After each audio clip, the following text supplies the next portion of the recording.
ang pinakamataas na papuri, pagluwalhati, pagpapasalamat at pagsamba sa ating pinakamamahal na Panginoong Hesus po lamang. At dobling paggalang po sa ating beloved pastor, Wildy Estrada Almeda. Ganon din po sa patuloy na pag-alala sa mga turo't aral ng ating Mama Dear at sa atin pong mga manunugtog, sa atin pong preachers, sa lahat po ng mga kapatiran, isang mapagpalang gabi po sa ating lahat.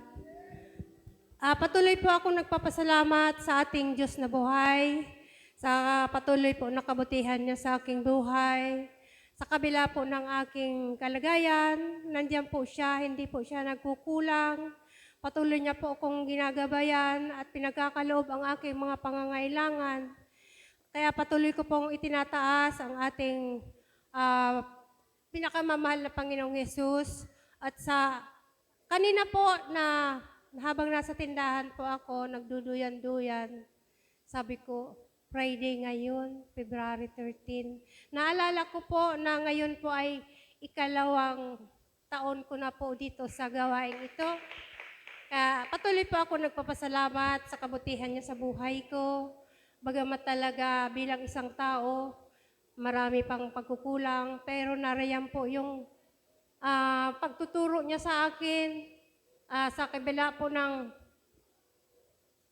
pong inalisan ko po na gawain. Hindi ko po naranasan yung katulad nito na 2 taon na po pala akong kinukomport ng ating pinakamamahal na Panginoon. Kaya patuloy ko pong tinataas ang kabutihan niya sa buhay ko. Kaya po sa oras na ito, patuloy ko pinasasalamatan ang lahat po na binibigay niyang biyaya, pag-iingat, hallelujah. At sa nung last year po, talaga sabi ko, may hinihiling po ako kay Lord na sabi ko sana, Lord, pagkalooban mo naman ako ng yung pong single na service po. Kasi yung pong service ko hindi maipasok dito.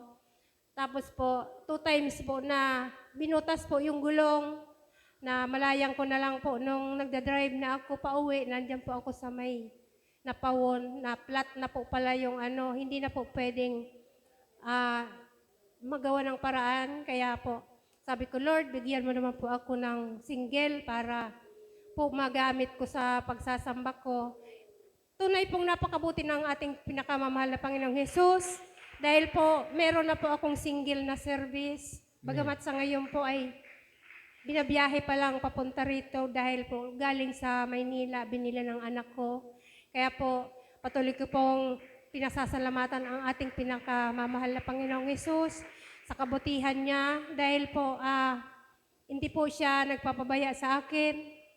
Sa kabila po na kung minsan bilang tao po talagang nandiyan pa rin yung kahinaan. Kaya patuloy ko pong dinadasal sa ating pinakamamahal na Panginoong Hesus ang katatagan na patuloy niyang ipagkaloob sa akin dahil po talaga kung minsan nga pagka Wednesday hindi pa ako nakaka-attend.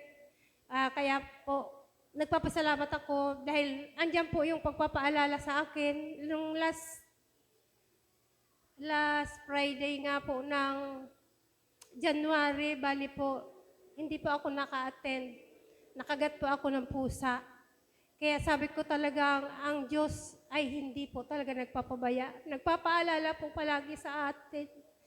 Kaya po nagpapasalamat ako dahil po kahit po ako'y nakagat ng pusa, tuloy-tuloy lang po yung aking hingi ng sa kanya gabay na sana wala pong rabies. Kaya po hanggang ngayon po, hindi man po ako nakaramdam ng yung pananakit ng buto-buto o ano man po yung epekto ng kagat ng pusa. Kaya napakabuti po ng ating pinakamamahal na Panginoong Hesus, ang patuloy na pag-iingat, hallelujah. At ganoon din po sa aking sakit karamdaman. Start po ng November hanggang ngayon, hindi na po ako nakaka-take ng gamot, pero nararamdaman ko po ang kalakasan pisikal. Kaya po, tunay po na talagang kapag meron po tayong kailangan sa mahal na Panginoon, sa Kanya lang po tayo lumapit. Kaya Ako po ay patuloy na nagpapasalamat sa kabutihan niya. Magkahandog po kami mag-aalay po kami ng papuring awit. Give thanks with a grateful heart. Give thanks to the Holy One.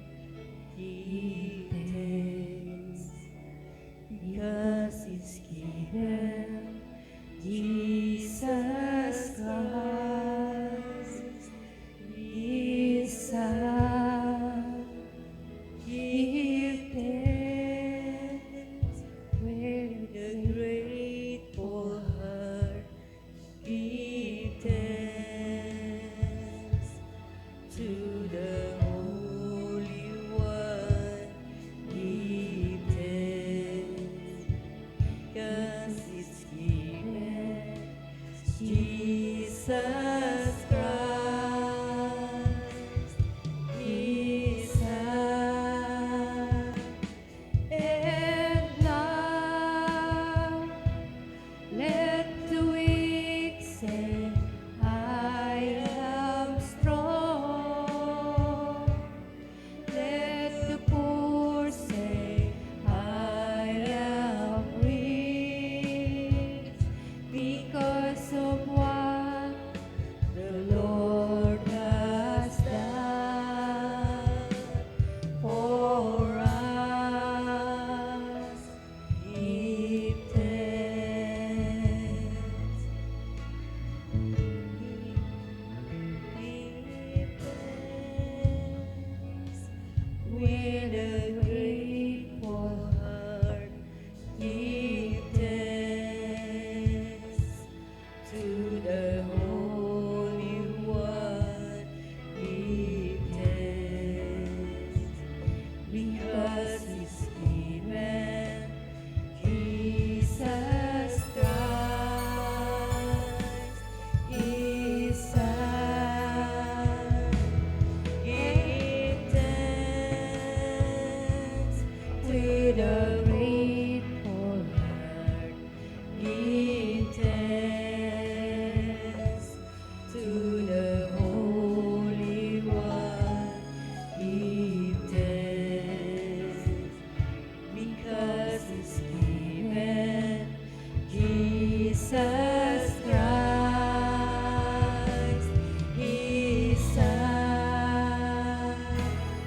And now let the weak say, I am strong. Let the poor say, I am rich because of what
pagpupuri at pagluluwalhati ay sa ating pinakamamahal na Panginoong Hesus po lamang.